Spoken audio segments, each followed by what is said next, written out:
초대교회가 7명의 집사를 선출했습니다.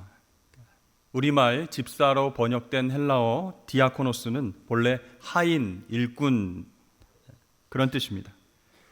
초대교회는 집사로 선출된 7명을 포함해서 모든 사도들과 교인들이 기꺼이 예수님의 하인이 되어서 말씀과 기도로 또 물질과 섬김으로 제사장의 삶을 살아가고 있었습니다. 오늘 본문은 그 7 집사 중 한 사람인 스데반이 큰 기사와 표적을 행했다라고 하는 기록으로 시작되고 있습니다. 여러분, 지금까지 놀라운 기적을 행한 분은 하나님과 예수 그리스도 그리고 사도들 뿐이었습니다. 그런데 스데반이라고 하는 헬라파 유대인이 예수님과 사도들이 행했던 기사와 표적을 똑같이 드러냈다라고 하는 것이죠. 무슨 의미일까요? 누구든지 예수 그리스도를 영접하고 그분의 참된 디아코노스, 예수님의 참된 종으로 살면 그 종을 통해서 주님은 당신의 능력을 드러내시고 사용하신다라는 사실입니다. 우리의 신앙의 연수와 또 경륜 중요합니다. 그러나 믿은 지 오래되었다고 반드시 그 사람이 성령과 지혜가 충만하고 신앙이 성숙한 것은 아닙니다. 참된 신앙은 무엇입니까? 얼마나 주님의 종, 주님의 하인으로 섬기며 살아가는가, 그것이 기준이 되는 것이죠. 자, 이렇게 주님의 참된 종으로 큰 기사와 표적을 행하던 스데반에게 무슨 일이 일어났습니까? 9절 말씀에 보면 자유민들, 구레네인, 알렉산드라인, 길리기아, 아시아에서 온 사람들과 회당에서 스데반과 함께 논쟁이 벌어졌습니다. 자, 스데반이 먼저 그들에게 복음을 전했고 유대교 신봉자들이 지혜와 성령으로 말하는 그 스데반을 당해낼 도리가 없었습니다. 그러니까 사람들을 매수해서 이 사람이 모세와 하나님을 모독했다, 그런 말을 퍼뜨려라 하면서 모함을 한 것이죠. 그리고 백성들과 장로와 서기관들을 충동시켜서 사내들인 공회로 스데반을 끌고 왔습니다. 어떻게 충동을 시켰을까요? 스데반이 모세가 전해준 규례, 율법을 폐하려고 한다, 또 이곳 예루살렘 성전을 헐어버릴 것이라고 설교를 했다, 이렇게 충동질을 했어요. 자, 그 말을 들은 유대 지도자들과 백성들이 흥분하고 화를 냈습니다. 이유가 무엇일까요? 그들의 신앙과 성전을 사랑하는 마음, 열심, 그것 때문에 화를 냈을 수도 있지만 다른 이유가 있었습니다. 자, 이스라엘 전역에 흩어져 있던 사람들은 1년에 3번씩 의무적으로 성전에 찾아와서 제사를 드려야만 합니다. 또 세계 각지에 흩어져 살던 디아스포라 유대인들도 마찬가지예요. 이렇게 매년 수백만 명에 달하는 유대인들이 예루살렘으로 찾아와서 제사 드리기 위해서 무엇을 합니까? 제물도 사야 되고 성전세를 내기 위해서 돈도 준비해야 되고 숙박과 음식을 위한 재정도 준비해서 와야 됩니다. 자, 그것은 모두 유대교 지도자들을 포함한 예루살렘 사람들의 수입원이 되었습니다. 그러니까 이 스데반이 신성 모독을 했다라고 하는 모함에 수많은 사람들이 분노하고 동요한 이유가 무엇입니까? 결국 하나님 때문이 아니라 자신들 수입원에 대한 걱정 때문이었다라는 것이죠. 자, 요즘 말로 하면 스데반은 거짓 뉴스 때문에 법정에 잡혀 들어간 억울한 상황 가운데에 처했습니다. 그런 상황 속에서 스데반은 어떤 반응을 보였습니까? 6장 15절 말씀에 보면 공회 중에 앉은 사람들이 다 스데반을 주목하여 보니 그 얼굴이 천사의 얼굴과 같더라, 이렇게 나옵니다. 지금은 정말 억울하고 화가 나는 순간입니다. 신성 모독죄로 죽을 수 있는 그런 위기의 시간입니다. 그렇다면 스데반의 얼굴은 어떠해야 될까요? 죽음의 공포 때문에 떨리는 얼굴이거나 목숨을 구걸하는 표정이거나 또는 자신을 포함한 모든 사람들을 향한 공격적인 얼굴을 해야 마땅하다라는 것이죠. 그런데 스데반의 얼굴이 천사의 얼굴과 같았다라는 것은 무슨 뜻일까요? 그런 위기 속에서도 그냥 웃으면서 밝은 표정으로 그냥 앉아 있었다, 그런 뜻일까요? 여러분, 천사는요, 우리가 상상하듯 아름답고 멋진 얼굴을 가진 존재가 아닙니다. 천사가 어떤 존재인가? 하나님께서 명령하신 것을 반드시 전달하고 수행하겠다는 결연한 표정을 가진 그런 존재예요. 즉 진리의 말씀을 전하는데 전혀 세상과 타협하지 않겠다, 그런 얼굴입니다. 우리들이 옛날 그 현장에는 없었지만 신사참배를 강요하는 일제의 온갖 회유와 협박을 거부하고 결연하게 최후를 맞이하는 신앙의 선배들의 모습이 어떠했을까요? 바로 오늘 스데반의 얼굴과 같이 천사의 얼굴이 아니었을까요? 반면에 하나님을 사랑하고 하나님을 예배한 척하면서 사실은 자신들의 주머니를 걱정하는 유대교 지도자들과 상인들은 천사를 가장한 사탄의 얼굴을 하고 있었습니다. 어떻게든 스데반을 제거해야 되겠다. 진리가 무엇인지는 난 상관없다. 내가 먹고 사는 것이 더 중요하다. 이렇게 생각했겠죠. 그들은 먹잇감을 앞에 둔 맹수처럼 그렇게 으르렁거리고 있었습니다. 그런 사탄의 얼굴을 한 사람들과 비교해 보니 스데반은 진리를 결코 타협할 수 없다라고 하는 천사의 얼굴을 갖고 앉아 있었다, 그런 뜻입니다. 사랑하는 성도 여러분, 우리는 사나 죽으나 주님의 것입니다. 주님께서 핏값으로 우리를 사셨기 때문이에요. 그렇다면 주님께서 말씀하시고 가르쳐 주신 진리대로 살아야 되지 않겠습니까? 그러므로 여러분, 우리 눈앞의 이익과 편안함을 위해서 진리와 복음과 믿음을 저버리는 일이 없기를 바랍니다. 유혹과 고통과 문제 속에서도 무엇이 더 소중한지, 무엇이 우선순위인지 성령께서 깨닫게 하실 때가 있어요. 그때에 미련 없이 순종하는 복된 길로 나아가시길 주의 이름으로 축복합니다. 이제 7장에서 스데반이 대제사장들과 사람들 앞에서 설교를 하고 있습니다. 어떻게 시작하고 있습니까? 2절 말씀에 보면 여러분 부형들이여 들으소서, 이렇게 시작합니다. 그리고 마지막 60절에 어떻게 마무리합니까? 주여 이 죄를 저들에게 돌리지 마옵소서. 마지막 그 말을 남기고 숨을 거두게 되었습니다. 그러니까 여러분, 스데반의 시작과 끝을 살펴보면요, 결코 적대적으로 사람들을 정죄하고 심판하려고 하는 목적으로 설교를 하지 않았다라는 것을 우리가 알게 됩니다. 그런데요, 그 설교의 내용을 가만히 들여다보면 이 진리를 거부하는 사람들에게는 굉장히 충격적이고 공격적인 내용이었다라는 것이죠. 자, 한마디로 이 스데반 집사의 설교의 요점은 무엇입니까? 너희 조상들 하나님이 하시는 일을 오해하고 방해해 왔는데 지금은 그러지 말아라. 지금 이스라엘 역사 속의 조상들과 똑같이 너희들은 성령을 거스르고 있다. 이게 설교의 주된 내용입니다. 그래서 스데반은요, 이스라엘의 조상인 아브라함부터 솔로몬이 성전을 지을 때까지의 역사 이야기를 계속 해나갑니다. 그러면서 너희 조상들과 너희는 늘 하나님의 하시는 일에 순종하지 않고 반대하고 거부했다라고 지적하고 있습니다. 여러분, 왜 이런 얘기를 했을까요? 굉장히 민감한 얘기잖아요. 왜 스데반은 이런 힘든 얘기를 설교를 통해서 그들에게 했을까요? 지금 너희가 예수를 죽인 것과 나를 반대하는 것도 똑같이 진리를 거부하고 하나님 하시는 일에 불순종하는 것이다. 이것을 깨닫게 하려는 의도였어요.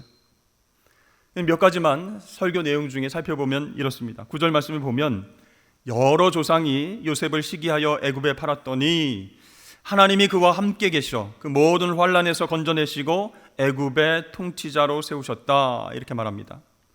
여러 조상이 요셉을 시기하고 반대했다.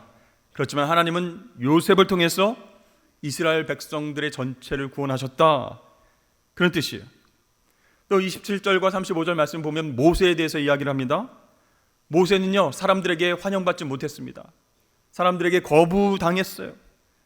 누가 너를 관리와 재판장으로 우리 앞에 세웠느냐, 이렇게 사람들에게 홀대를 받던 모세를 하나님께서 부르시고 사용하셔서 출애굽이라고 하는 큰 구원을 이루셨다, 이렇게 설교했습니다. 그리고 47절 말씀부터는요, 솔로몬이 성전을 건축했는데 하나님은 그 성전 안에만 계신 분이 아니시다. 이게 바로 신성 모독의 주된 내용으로 꼬투리 잡힌 내용이죠. 성전을 너희가 아름답고 멋지게 지었다고 너희가 하나님께 무슨 권리나 분깃과 기업을 갖고 있다고 생각하지 말아라. 이렇게 분명하게 얘기합니다. 47절부터 50절까지 말씀 보니까 솔로몬이 그를 위하여 집을 지었느니라. 그러나 지극히 높으신 이는 손으로 지은 곳에 계시지 아니하시나니 선지자가 말한 바 주께서 이르시되 하늘은 나의 보좌요 땅은 나의 발등상이니 너희가 나를 위하여 무슨 집을 짓겠으며 나의 안식할 처소가 어디냐. 이 모든 것이 다 내 손으로 지은 것이 아니냐 함과 같으니라. 결국 이 스데반 집사의 설교는요, 아브라함 또 요셉 또 모세 솔로몬에 이르기까지 너희 조상들과 너희들은 역사의 중요한 순간순간마다 하나님의 일을 반대하고 불순종해 왔다. 그 너희 조상들과 똑같이 지금 너희도 행동하고 있다라고 거침없이 비판하고 있습니다. 여러분 한번 생각해 보세요. 이 스데반이 히브리파 유대인이었다면 과연 이런 말을 할 수 있었을까요? 헬라파 유대인이었으니까 너희 조상들, 너희라고 하는 표현을 쓰면서 정말 아프지만 정곡을 찌르면서 정확한 진리를 말할 수 있었던 것입니다. 이제 스데반은요, 더 강하게 이렇게 말합니다. 목이 곧고 마음과 귀에 할례를 받지 못한 사람들아, 너희도 너희 조상과 같이 항상 성령을 거스르는도다. 너희 조상들이 선지자들 중에 누구를 박해하지 아니하였느냐? 의인이 오시리라 예고한 자들을 그들이 죽였고 이제 너희는 그 의인을 잡아준 자요 살인한 자가 되나니 너는 천사가 전한 율법을 받고도 지키지 아니하였도다 하니라. 점점 강도가 세지고 있습니다. 그 설교를 듣는 사람들이 충격에 빠졌습니다. 너희 조상들과 너희들은 오시리라 예고한 자들, 누구죠? 선지자들을 잡아서 죽였다.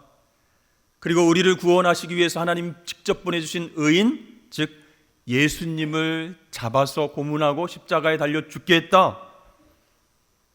율법을 받고도 순종하지 않은 악인이다. 이렇게 비판하고 있습니다. 근데 여러분 너무 센 이야기 아닙니까? 좀 조용조용하게 조금 상처받지 않게 알아들을 수 있게끔 설교하면 어땠을까요? 왜 스데반이 이렇게 유대교 지도자들과 백성들을 자극하는 말을 거침없이 하는 것일까요? 계속 이렇게 설교하다가는요, 신성 모독죄로 꼬투리 잡혀서 처벌받고 죽을 수도 있습니다. 근데 여러분, 스데반이 이런 설교를 한 이유가 있습니다. 그들에게 적개심을 갖고 분노하기 위해서 한 것이 아니었습니다. 중요한 메시지가 담겨 있습니다. 그것이 무엇일까요? 이러한 너희 조상들과 너희들의 불순종 역사 속에서도 하나님의 구원과 계획은 이루어졌다라는 것을 강조하기 위해서였습니다.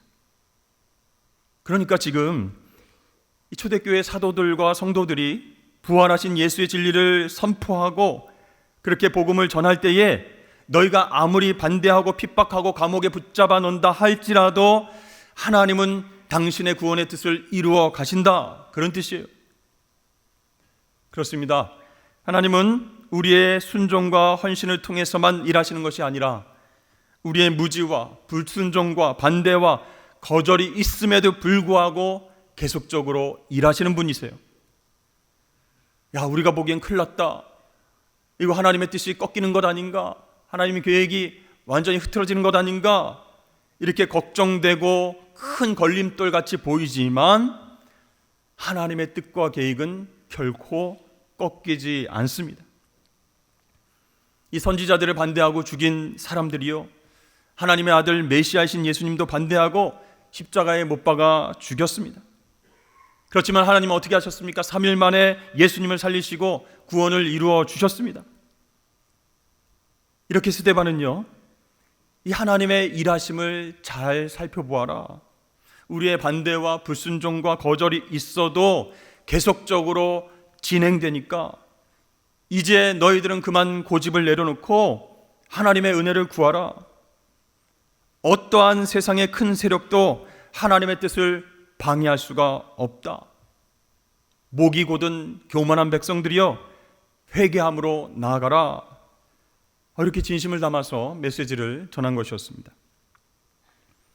여러분, 하나님께서 일하시는 방법을 조금 이해하시겠습니까? 예수님은 어떠셨습니까? 광야에서 사탄에게 시험을 받으셨어요. 그때 직접적으로 사탄을 심판하시거나 없애지 않으셨어요. 그러면서 이렇게 말씀하셨죠. 내가 이 땅에 온 것은 하나님 뜻에 순종하기 위해서이다. 내 능력을 보여주기 위함이 아니다. 십자가에서 죽음으로 하나님의 구원의 길을 완성하기 위해 내가 섬기러 왔다. 이렇게 말씀하셨습니다. 또 여러분, 출애굽 과정을 생각해 보십시오. 제가 만약 하나님이라면 이스라엘 백성들, 그 수많은 이스라엘 백성들을 탈출시켜서 광야까지 데리고 가시고 거기에서 훈련시키시고 약속의 땅으로 데리고 가지 않았을 것 같아요. 너무 피곤하고 힘드니까. 차라리 바로 왕을 그 자리에서 죽이고 그 풍요로운 애굽 땅을 가나안 땅으로 만들어서 이스라엘 백성들에게 선물로 주지 않았을까, 그런 생각을 합니다. 근데 하나님 그렇게 하지 않으셨어요. 어떻게 일하셨습니까? 바로의 위협과 핍박과 불순종과 혈기 속에서 하나님이 계속 모세와 일하시는 거예요. 그로 인해서 이스라엘 백성들이 하나님은 과연 어떤 분이신가? 우리를 왜 구원하시고 어떻게 구원하시는가? 하나님의 백성이 된다는 것은 과연 무슨 뜻인가? 이러한 깨달음을요, 현실적인 문제 속에서 발견하도록 하신 거예요. 그 고통과 반대와 핍박과 광야로 출발하는 그 어려운 여정 속에서 하나님의 약속을 기억하고 하나님을 신뢰할 수 있도록 그렇게 일하셨다라는 것이죠. 그래서 예수님은 죽음으로 순종해서 열매를 맺으셨습니다. 모세도 약속의 땅에 들어가지 못했지만 죽음으로 순종해서 출애굽 구원의 열매를 맺도록 했습니다. 오늘 스데반도 사람들에게 돌에 맞아 죽습니다. 여러분, 참 이상하죠? 왜 죽음으로서만 열매를 맺을 수밖에 없을까? 여러분, 진리는 세상과 타협할 수 없기 때문입니다. 세상은요, 진리를 거부하면서 죽음을 요구하는 거예요. 그래서 한 알의 밀이 땅에 떨어져 죽어야만 열매를 맺을 수 있습니다. 그러니까 우리도요, 모세처럼, 예수님처럼, 스데반처럼 진리를 전하고 세상과 타협하지 않고 그렇게 죽음까지 각오해야 된다라는 거예요. 여러분, 우리가 복음을 전할 때 또 진리를 바탕으로 삶을 살면서 나아갈 때에 우리 태도가 정말 중요합니다. 나는 하나님의 은혜와 사랑을 받아서 구원받고 하나님 자녀로 살아가고, 너는 불순종하고 반대하고 핍박했으니 나와 한판 붙어서 싸워보자. 누가 이기나 한번 해보자. 심판이 너의 머리 위에 있을 것이다 하면서 적대적으로 갈등하고 싸우고 이런 태도로 우리가 살아가서는 안 된다는 거예요. 그것이 아니라 세상과 사람들은 어차피 하나님의 은혜와 사랑을 이해하지 못하는 영적으로 무지한 사람들이에요. 그래서 우리를 오해하고 반대하는 것은 당연한 것이다 라는 것을 알아야 된다는 거예요. 그런 상황 가운데서 그저 내 자아를 죽이고 막 화가 나고 따져 묻고 싶고 싸우고 싶은 자아가 있지 않습니까? 그걸 죽이고 내 사명을 신실하게 감당하는 그 태도로 살아가야 한다는 거예요. 그것이 예수님께서 살아가신 길이고 죽으셨지만 부활하신 길이기 때문입니다. 그 길만이 하나님 뜻을 이루는 길이고 하나님 일하심에 동참하는 방법인 줄로 여러분 믿으실 수 있기를 바랍니다. 스데반이 설교를 마치고 성령 충만해서 하늘을 올려다보았습니다. 순간 감격 속에서 이렇게 외칩니다. 보라, 하늘이 열리고 인자가 하나님 우편에 서신 것을 내가 보노라. 설교를 들으면서 분노하고 이를 부득부득 갈던 사람들이 이 스데반의 외침에 더 이상 참지 못했습니다. 폭발했습니다. 큰 소리를 지르고 귀를 막고 달려들어서 스데반을 성 밖으로 내치고 돌을 들어서 던졌습니다.